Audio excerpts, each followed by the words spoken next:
Bonjour à tous et soyez les bienvenus. Nous sommes le 26 juillet. Voici ce qu'il faut retenir de l'actualité.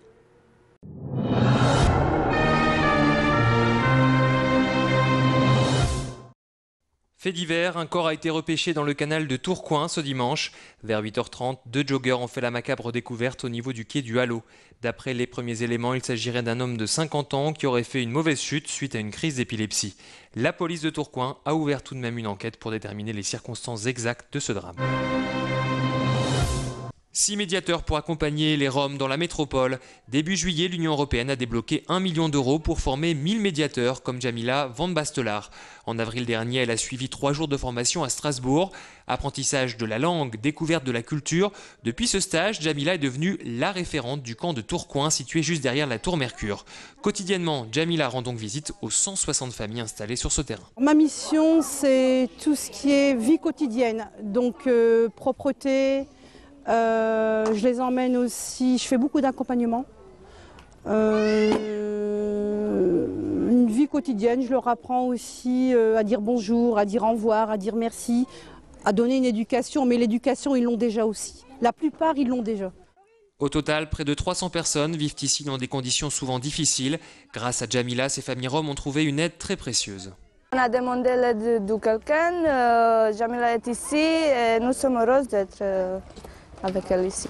Elle est comme notre enseignante, pour dire comme ça. À ce jour, seule la moitié des médiateurs roms ont été formés. Cette belle initiative devrait donc se poursuivre dans la métropole. Le GSCF de Villeneuve-d'Ascq s'engage pour les sans-abri.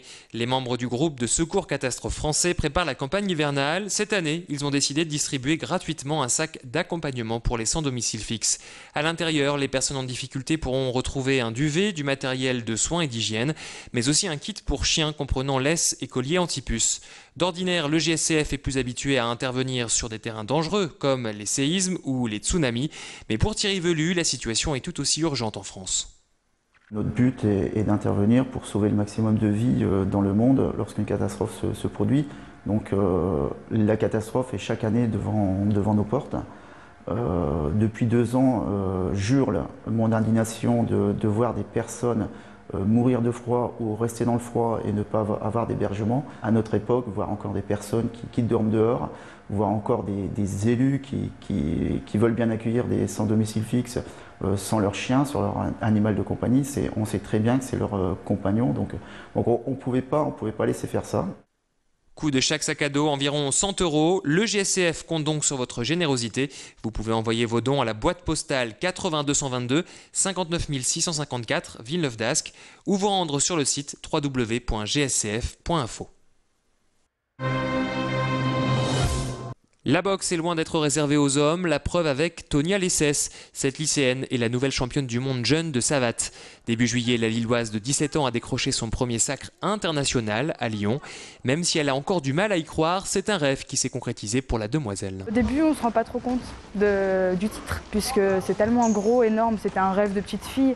Donc forcément, c'est grandiose pour moi. Ça fait 3 semaines, je ne suis pas encore trop J'ai repris un peu avec le club, mais ils sont toujours en train de me dire félicitations, blablabla. Mais c'est plus le titre, en fait, il est resté là où j'étais. Là où il y avait la compétition, le titre est resté là-bas. Pour moi, il n'est pas revenu ici. C'était vraiment un week-end grandiose. Ça s'est passé avec ma mère, ma sœur. Donc le titre est resté là-bas, c'était la fierté de là-bas. Et j'ai du mal à la rapporter ici, à partager avec les autres personnes, en fait. 4 fois championne de France d'affilée, Tonia a remporté tous les titres possibles dans la catégorie des jeunes. Un palmarès impressionnant, sûrement impossible à réaliser sans le soutien de son entraîneur, sa maman. En général, je suis fière de tous mes élèves. En général, bon là c'est vrai que c'est une autre expérience, mais ouais, c'est une grande fierté, quoi. Bon, c'est un rêve d'enfant qu'elle a réalisé toute seule. Bon, je pense que j'ai réussi à l'accompagner. Et puis il y a quand même un groupe qui l'accompagne avec tous les élèves qui sont ici, dans le club ou au travers des différentes rencontres qu'elle a déjà faites. Donc c'est vrai que c'est une belle victoire, quoi. Après, il y a la fierté de la maman, mais je suis comme toute maman qui serait fière d'avoir un élève, que ce soit champion du monde, championnat de France, avoir un élève en compétition, enfin avoir un enfant en compétition et qui s'en sort bien et en tout cas qui semble être épanoui, ben, c'est idéal, quoi. Et Tonia s'épanouit également en dehors du ring. Ses autres objectifs, passer son bac et intégrer Sciences Po, une grande école de commerce, l'an prochain. À 37 ans, Medivh est prêt à concrétiser un rêve d'enfance, conduire la même voiture que ses idoles, Starsky et Hutch.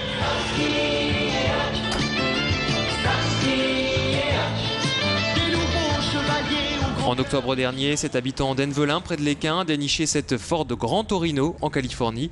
En quelques clics sur un site d'enchères sur Internet, le rêve est devenu réalité pour moins de 2000 $. Et depuis, Mehdi retape le véhicule pour en faire une copie parfaite du bolide de la série télé. Cette passion a commencé lorsque j'avais 6 ans, lorsque la série Starsky Hutch, la voiture, là, est sortie en 78 en France. Donc depuis ce temps-là, je suis tombé amoureux fou de cette voiture et j'ai toujours dit un jour je l'aurai. Et c'est un rêve que j'ai accompli plus de 30 ans après. Elle n'est pas en très bon état. Là, j'ai tout démonté l'intérieur, tout refait. Parce que le plastique était mort, tout était craqué. Donc tout a été refait à l'intérieur. Et d'ici un mois ou deux, je fais la peinture extérieure. Et ce nouveau chevalier au grand cœur a le soutien entier de sa maman qui lui tricote le même pull que Starsky. Je pense lorsqu'il va faire des petites sorties, tout ça avec les copains, ils auront la veste, ils auront déjà les chaussures également bleues de Starsky, et puis ils iront jusqu'au bout de ce qu'ils peuvent faire dans le rêve, quoi. Et vous pourrez bientôt admirer cette belle pièce de collection avec un ami. Mehdi devrait faire revivre le célèbre duo télévisé pour des animations de mariage. Bien sûr, Mehdi va tenir le rôle du brun Starsky. C'est la fin de cette édition. Merci de votre fidélité. Merci de l'avoir suivi. Tout de suite, votre météo.